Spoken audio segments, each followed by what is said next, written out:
Okay, so for the first two, we're asked to prime factor. So the prime factor is 60. We have to split it up into smaller numbers. Now it ends in 0, so one number that goes into 60 would be 5 or 10 would work. Yep, either one. I went with 10 just because it hit me first. So 60 divided by 10 would leave us with how much? 6. Now neither one of those is prime, so we can keep going with both of them. 10 can split up into 5 times 2. Both of those are prime, so we're going to circle them so we know we're done with those. 6 splits into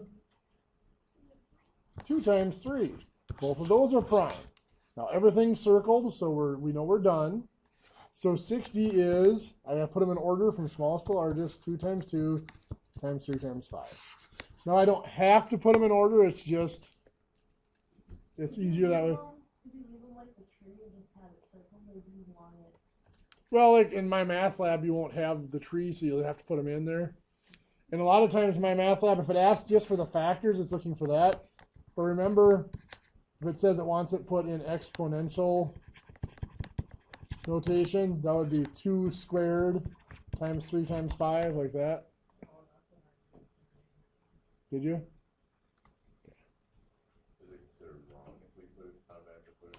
As far as I'm concerned, either way is acceptable. If you do it one way or the other and my math lab marks it wrong, on the homework, don't worry about it as long as you know that it's the right answer. If you're not sure, let me know and I'll look at it. But if it marks it wrong on a quiz, let me know and I go back and I can override the grade. All right. For 72 then, what's a number that goes into 72? 2, and it'll leave us with 36. Good. 2's prime, so I'm going to circle it. How about 36? 6 times 6. Good. Those both can be split up. 6 splits up into 2 times 3. And it does that. Both of them will split up that way. So now we have 3 2's, I should say. 2 times 2 times 2 times 3 times 3.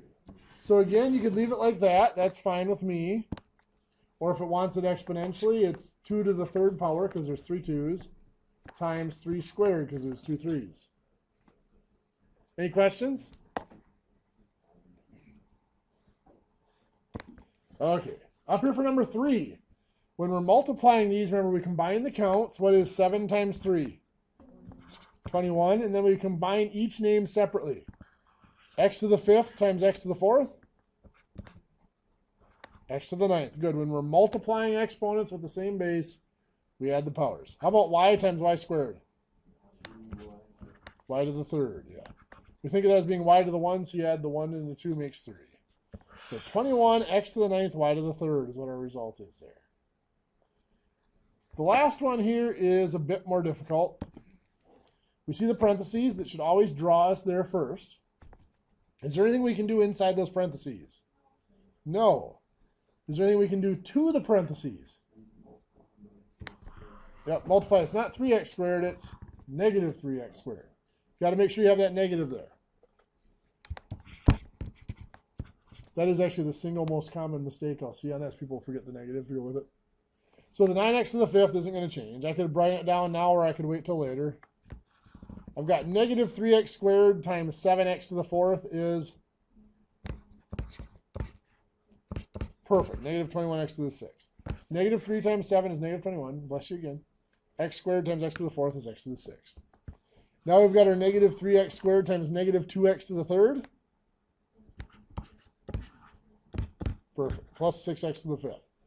Negative 3 times negative 2 is a positive 6. X squared times x to the 3rd is x to the 5th. 2 plus 3 is 5. And then we still have our positive x to the 6th on the end here. What can we combine here? Perfect. We got 9x to the 5th and 6x to the 5th make, careful, they're both positive, 15x to the 5th. We keep the same name when we're adding. Then we got negative 21x to the 6th and positive x to the 6th. I think that's positive 1. I get negative 20 x to the 6th. Now, as far as I'm concerned, you could leave it like that, but technically, proper math grammar says you put the highest power of the variable first. So either way would be fine by me.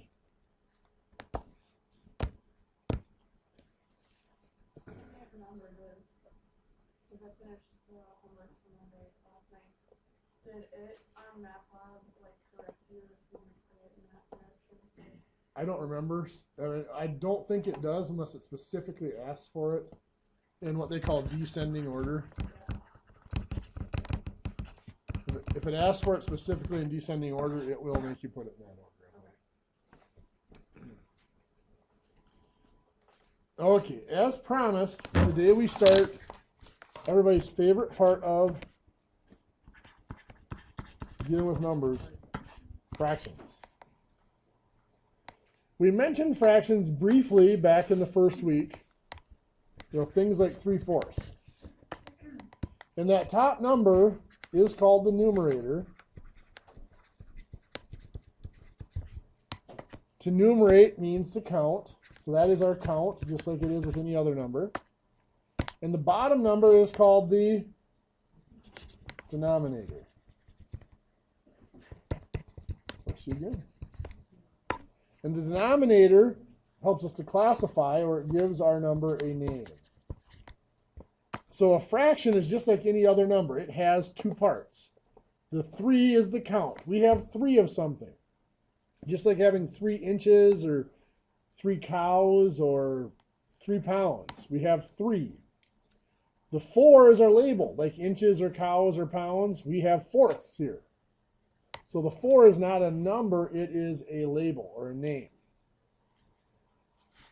We looked at combining some things on that first day, and we saw some that we couldn't combine. So we said we were going to have to change the name before we can combine them to make the names the same.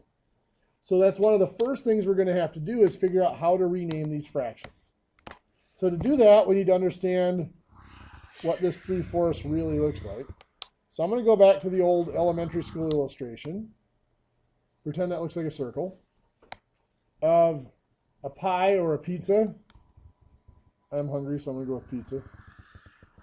The 4 means that whole object gets cut into 4 equal pieces. Pretend those are equal.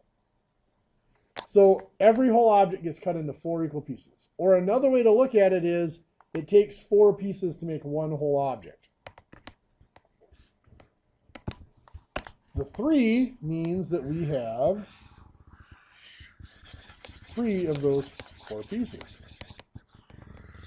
My coloring isn't any better than my drawing, I understand that. So it takes 4 pieces to make a whole object, and we have 3 pieces. If we want to rename this, one of the ways, probably the simplest way to rename it from this illustration, would be to take each piece and cut it into equal slices. So I'm just going to randomly decide that I'm going to cut each of them into 3 equal slices. Once again, try to pretend that these are equal. What's that?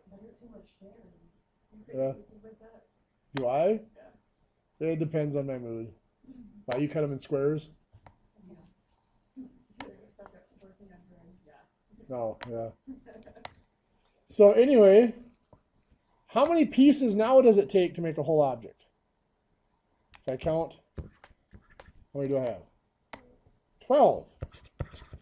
I had 4 of them before. Each of them got cut into 3 pieces. 4 times 3 makes 12. How many pieces do I have there in yellow? 9. Good. I had 3 before. Each of them got cut into 3 pieces. 3 times 3 is 9. So I have 9/12 now. Do I have any more or less than I did before? No. 3/4 and 9/12 have exactly the same value. They just look different. The reason we were able to do that is what we did right here. We multiplied by 3 on both top and bottom. Technically what we did was we multiplied by 3 over 3.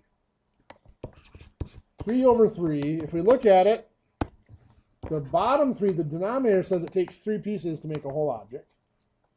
The numerator, the top number, tells us we have 3 pieces. So in other words, we have exactly one whole object. And when we multiply by 1, what does it do to the value of a number? Absolutely nothing, right? It stays the same. So when we multiply by 1, we can change the appearance of the number, but we cannot change the value. This is what we call a unity fraction. That term is not necessarily important, but the concept is. Because we're going to use that a lot later on when we do measurement conversions. We're going to multiply by fractions that equal 1. The numerator and denominator are equal. But it allows us to change the appearance of the number, to change the label of the number, without changing its value. Now here, I just randomly chose the 3 to be the number I was going to multiply in both the numerator and denominator. Most of the time, we have to figure out what we're going to multiply by, because we know what we need to change it to. So let's say that I have 2/5, and I know I need to change it to 40ths. I need that denominator to become 40. So I have to figure out, what do I multiply 5 by to turn it into 40? 8. Very good. So then what do I have to do to the 2? Multiply by 8. 2 times 8 is 16. Now, 2/5 and 16/40 are the exact same value. They just look different. If I have 1/3 and I need to change it into 12ths, what do I do to the 3 to turn it into a 12? Times 4. So what do I have to do to the 1? Times 4. So 1 times 4 is 4. So again, 4/12 and 1/3 are exactly the same value. So in your notes, I'm going to have you try just a couple of them here.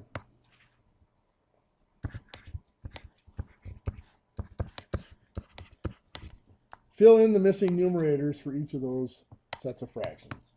So let's see how you did. What did you multiply the 8 by to turn it into a 16?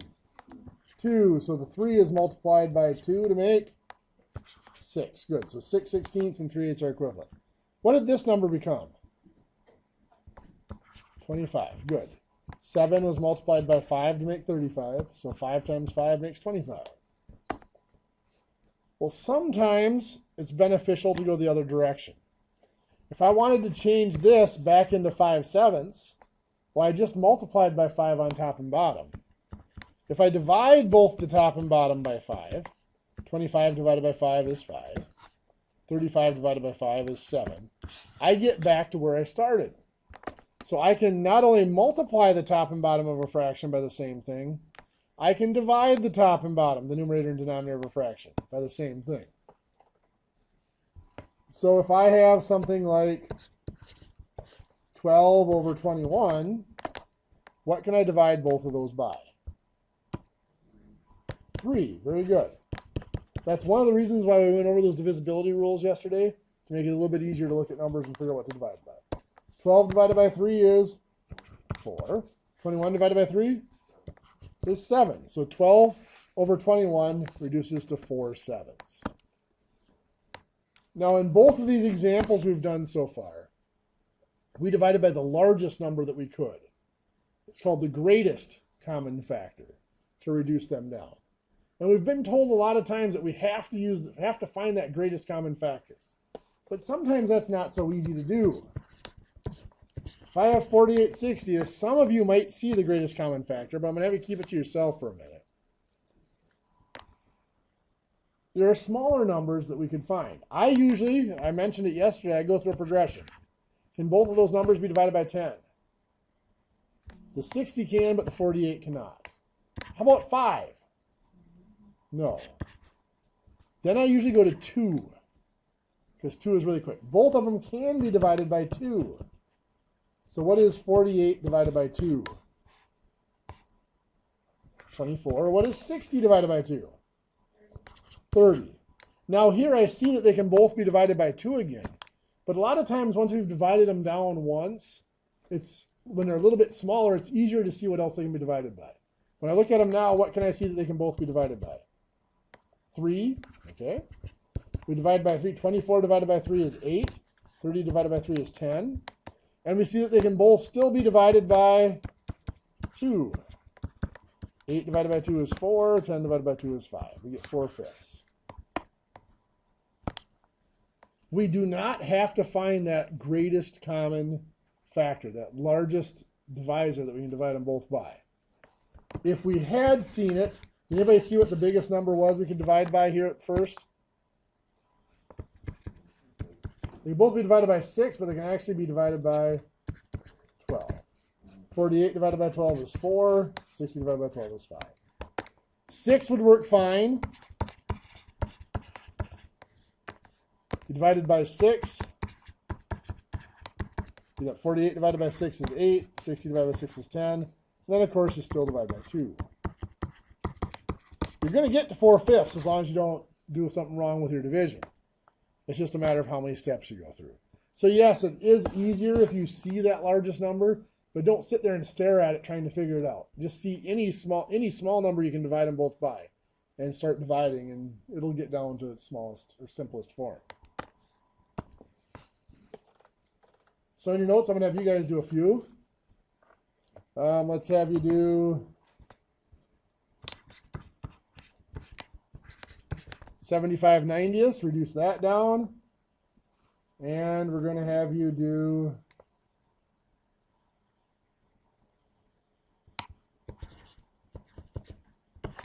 84/108. And see where that takes you.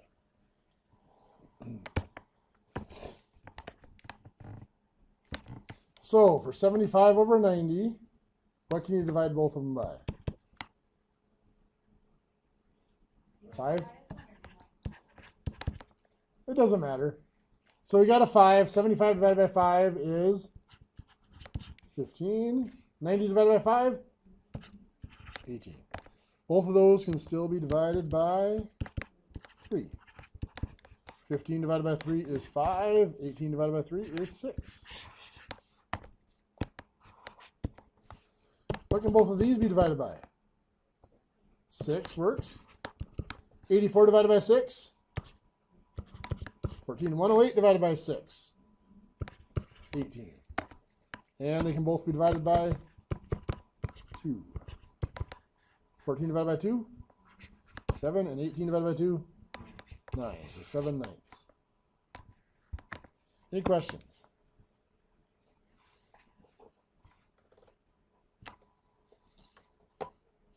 Before I go any further,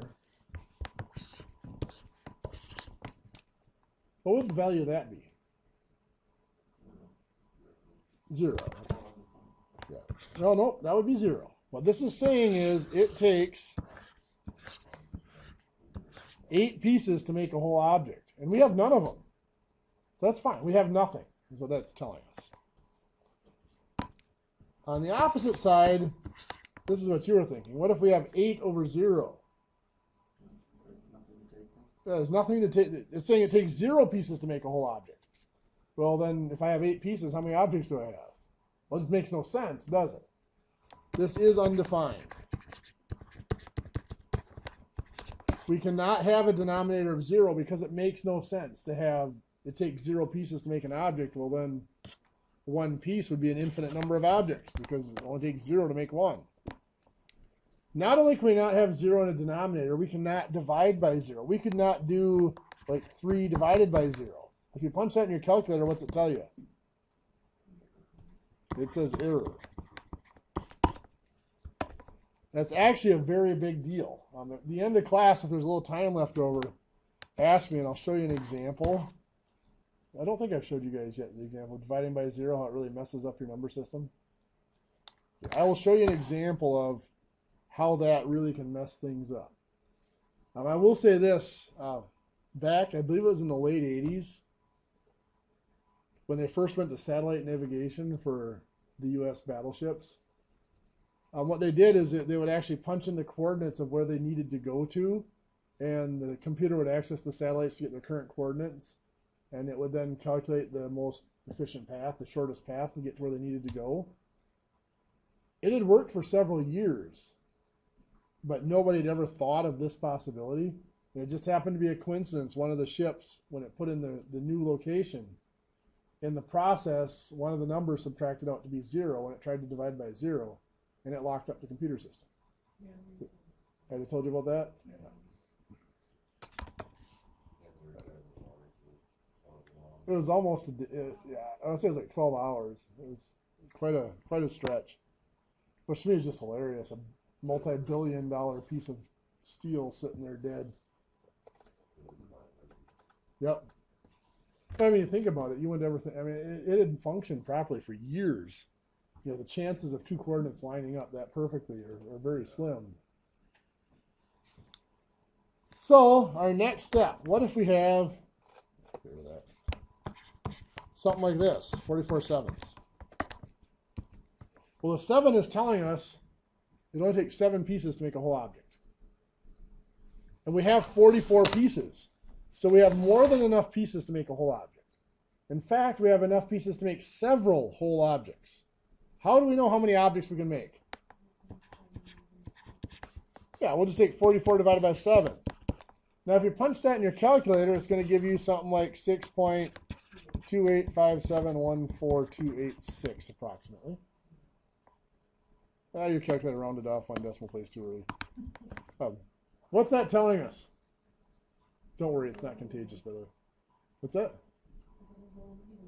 It doesn't go in evenly. There are going to be pieces left over, but it does go in there 6 times. So we are going to get 6 whole objects out of that. How do we know how many of those pieces, how many of those sevenths are left over? There we go. 7 times 6 or 6 times 7 is 42. The 6 whole objects used up 42 pieces. How many pieces are left over? 2. We had 44. We take out 42. We had 2 pieces left over. So basically what's going on here is a division and a remainder. We have 44 divided by 7. 7 goes into 44 6 times, as we saw. 6 times 7 is 42, which leaves us with 2 left over. These 2 pieces are still pieces. They're still sevenths. So we have 6 whole objects and 2 sevenths. Yes? I don't know if I'm getting ahead of myself, or you can make this one reconvert that into the 44 seconds. Yeah, in a few minutes we will. Okay. I was just wondering. Yep. I just had like a on. Oh, sure. So we might have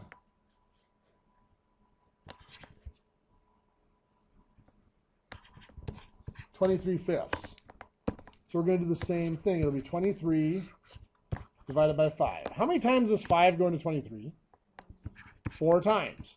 4 times 5 is 20. So how many pieces are left over? 3. So that's 4 3/5.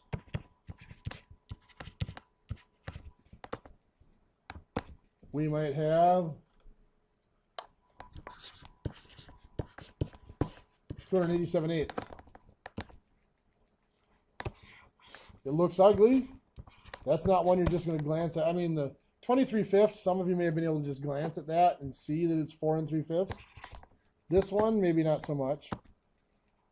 Does 8 go into 2?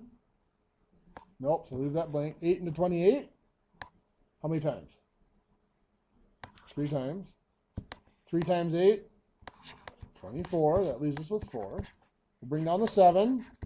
8 into 47? 5 times. 5 times 8 is 40. There's 7 left over. So that's 35 7/8. Does that make sense? Okay. So in your notes, I want you to try 19 thirds and 191 fourths. Turn those, split those up into the whole pieces and pieces left over.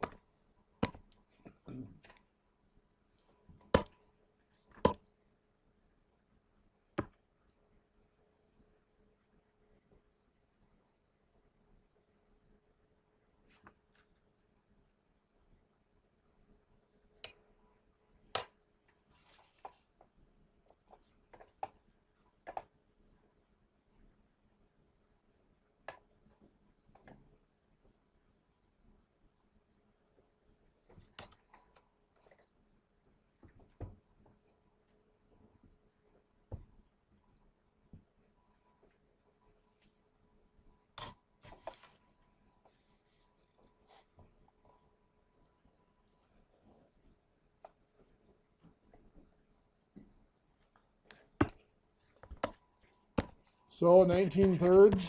How many times is 3 going to 19? 6 times. 6 times 3 is 18, so there's 1 left over. So that is 6 1/3. 191 fourths. Well, 4 does not go into 1. How many times is 4 going to 19? 4. 4 times 4? 16, so 3 left over. Bring down the 1. 4 goes into 31. 7 times. 7 times 4 is 28. Leaves us with 3. So that is 47 3/4. How many got both of those right? Good. Anybody have any questions on those? Okay. Now what we saw here, the 19 over 3 is what's called an improper fraction. Now that implies there's something wrong with it, the word improper. There's nothing wrong with it. We just don't like seeing our fractions like that because it's tough to visualize. 19 thirds, the average human mind can only visualize between 7 and 13 things before stuff starts to fade off the edges of your imagination. So picturing 19 thirds is kind of tough to do. 6 1/3 is easy. We got 6 whole objects and we got this one little third piece left over. That is called a mixed number. It's called that because it mixes whole numbers, which would be the 6, with fractions, which would be the 1/3. So we've gone from improper fractions to mixed numbers. And the question was asked, are we going to go the other way? And the answer is definitely. Even though we don't necessarily like having fractions expressed as improper fractions, there are times where we need to be able to do it, need to be able to put them in that terms. So 3 2/5, we have 3 whole objects with 2 of those pieces. To turn it into an improper fraction again, we need to break these 3 whole objects back into pieces. How do I know how many pieces each of them is going to become? The denominator, 5, tells us each whole object is 5 pieces. So 3 whole objects is going to be how many pieces? Yeah, 3 times 5 is 15. So the 3 whole objects is 15 pieces. What do we do with that? Plus the 2 that were already there. So 2 plus 15 is 17. What's my denominator? 5. Yeah, it was fifths before. It's going to stay fifths. That will not change. So if we have 5 1/4, we have to break the 5 up into pieces. So it's going to be 5 times 4 makes 20. We add that to the numerator, we add it to the 1. 1 plus 20 is 21/4. In your notes, I want you guys to try 7 2/3 and 3 5/8. Turn those from mixed numbers back into improper fraction. So for 7 2/3, what'd you get? 23 over 3. Good. 7 times 3 is 21, plus 2 is 23.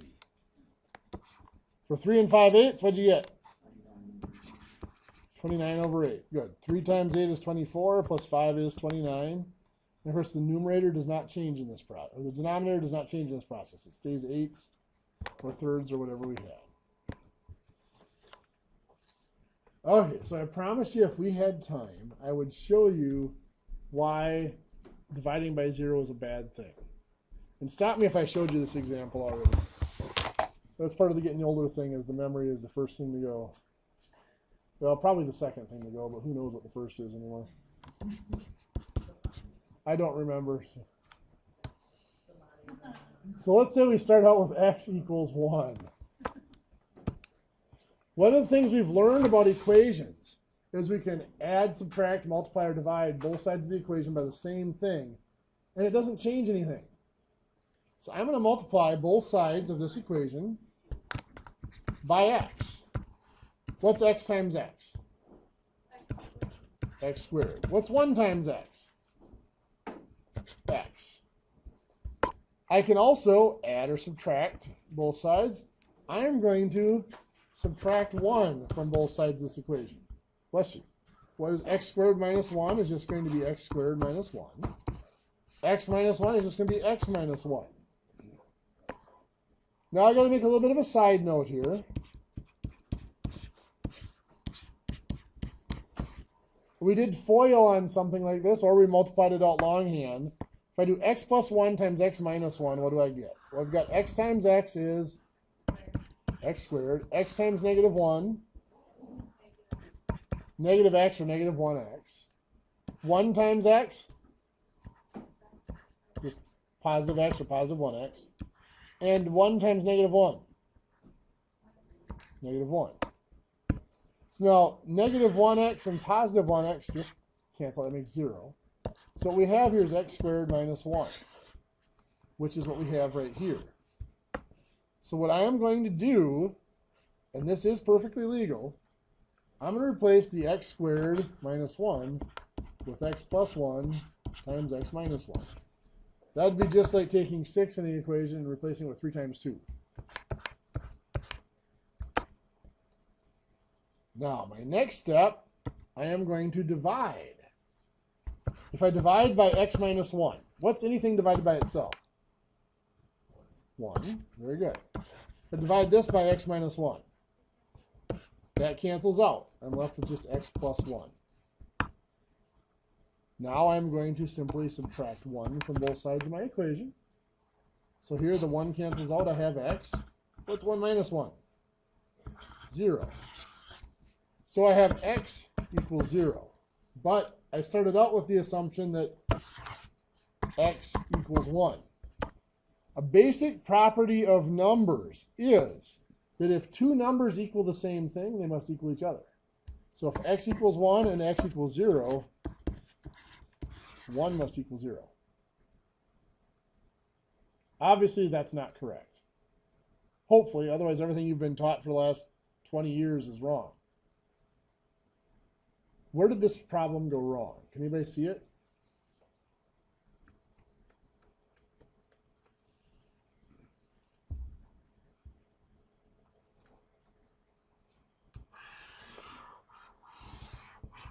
It's right here. I divided by x minus 1. Now, algebraically, that looks okay. But what does 1 equal? Or what does x equal? 1. So x minus 1 is really 1 minus 1, which is 0. So here I was dividing by 0 in both places. If we are allowed to divide by 0, even if it's disguised as x minus 1 or some other expression, if we're allowed to divide by 0, really weird things happen. Like 1 equals 0.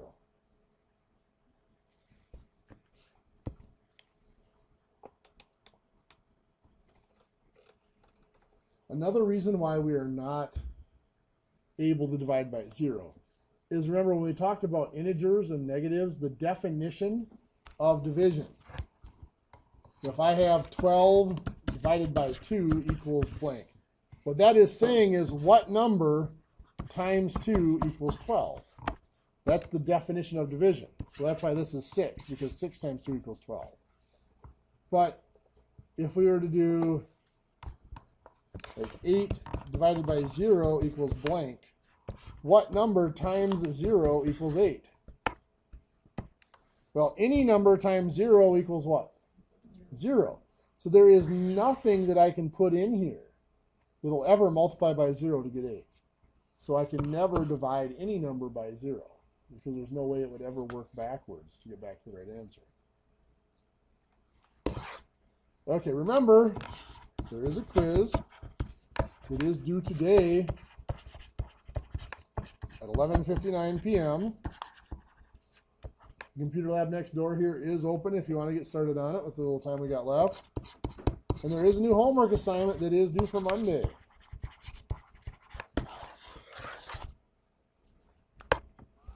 Monday we'll continue more into our adventures in fractions.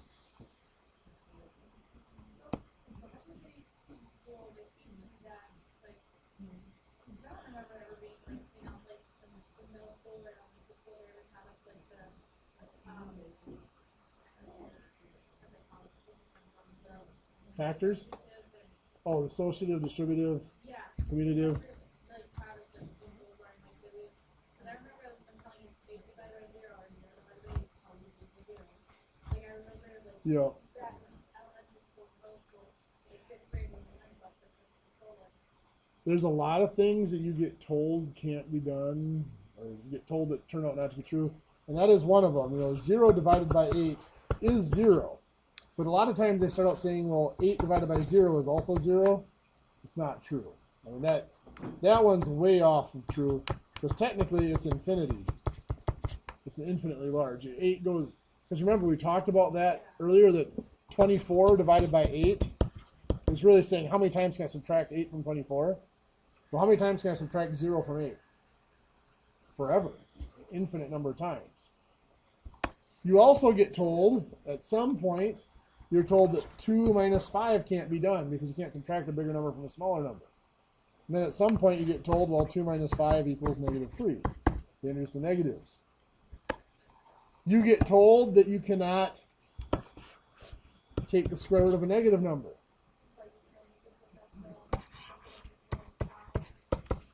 If you get into a college algebra course, yeah, the square root of negative 4 is 2i. There's imaginary numbers that allow you to take the square root of negative numbers. Unfortunately, what's that? Remember to do that? Unfortunately, the dividing by 0 is one that I remember that, seeing, oh wait, you cannot subtract a bigger number from a smaller number. You can't square root a negative. So I can remember sitting there waiting, okay, you've been told us all these things you can't do. Where's the catch? What do we divide by 0?